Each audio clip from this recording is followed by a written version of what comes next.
relationship para lang meron kang kadate pag February 14. Kasi sila lahat parang kinakasal na. How about you? But I want you to enjoy that relationship. So, I have given her some principles, para she will enjoy, not just enjoy, but grow that relationship. And sabi niya, yes, Pas, by faith lang talaga lahat yan. Yes, that's true. Faith is our foundation. The moment we came to know God, it is by faith. But God wants us to grow from faith to wisdom. Hindi lang faith lahat, but also wisdom, that our faith will result to wisdom. Yung mga Israelites, the moment God brought them from Egypt to the promised land, when they were in the wilderness, by faith lahat yun. Kasi hindi sila pwedeng magtanim kasi desert yun. That's why God would provide manna from heaven. The Lord will provide quail. The Lord will provide a pillar of cloud by day para hindi masyadong mainit. And the Lord will provide a pillar of fire by night para hindi masyadong malamig. But that is by faith. But the moment they reach promised land, it is no longer by faith, but it is wisdom. Kailangan i-apply nila yung wisdom, kailangan nilang magtanim because the land is fertile. By faith, they will only wait for the miracle. But when you apply wisdom, the word of God in Isaiah 33 says, wisdom and knowledge will cause you to be stable in your finances, in your ministry, in your relationships. That's why when they reach promised land, nagtanim sila, that is wisdom. Because by planting, by making sure that they are using wisdom, they can be made sure that there will be consistent results. Kasi wisdom na yung ina-apply nila. Hindi na faith na maghihintay na lang kung ano yung results. But that time, they are applying wisdom. That's why they are consistently experiencing results. That's why God wants us to apply wisdom. So there will be stability. Sa lahat ng gagawin natin, there will be consistent results. Because wisdom is God's principle. Kaya nga sometimes yung mga Christians, nadadapuan sila ng sakit na religious spirit. Anong klaseng sakit yon? Yung sakit na by faith na lang lahat, wala nang wisdom.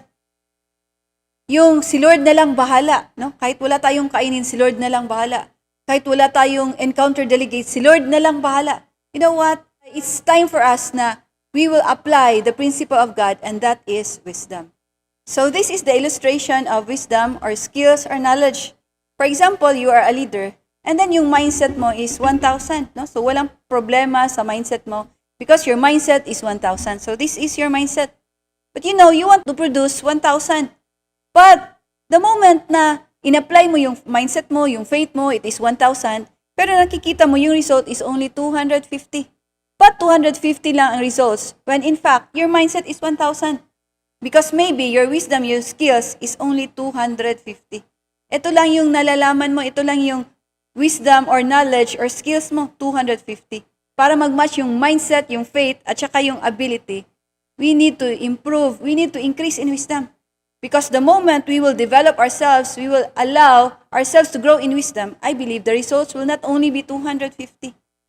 The results will also be 1,000. So in this case, walang problema sa mindset, walang problema sa faith, but the problem is wisdom. The mindset, the faith is 1,000, but the wisdom is only 250. That's why the result is only 250. That's why I'm teaching the women in the church who are being prepared into relationship na it is very important that they will acquire wisdom in relationships. Kasi if you enter into relationships na wala kang wisdom, you will experience many different things.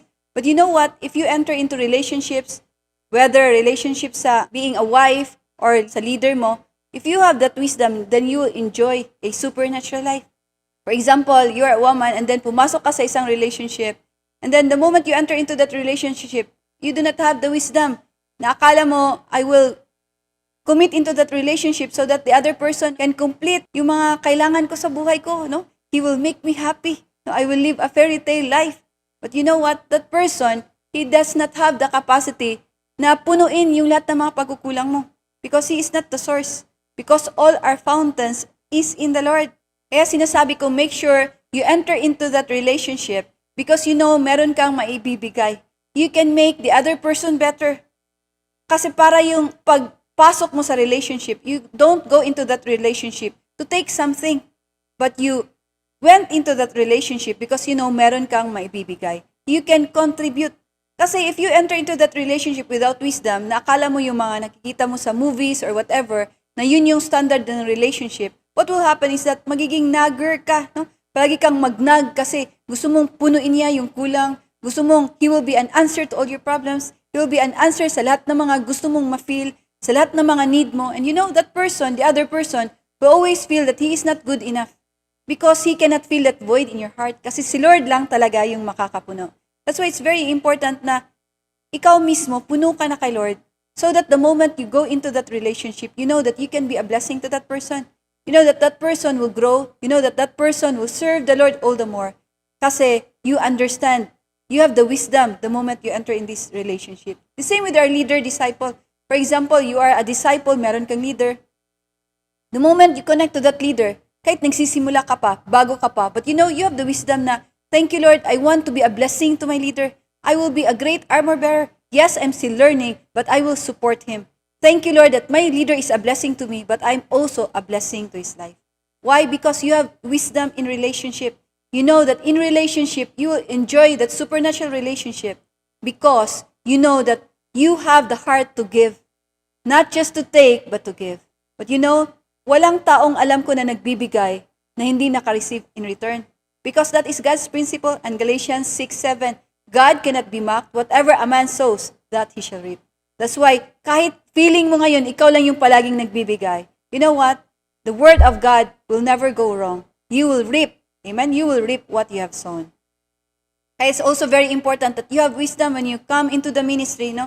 Meron kang wisdom, you understand what is happening. Like kay Isa, no, we have a daughter, she's 14 years old.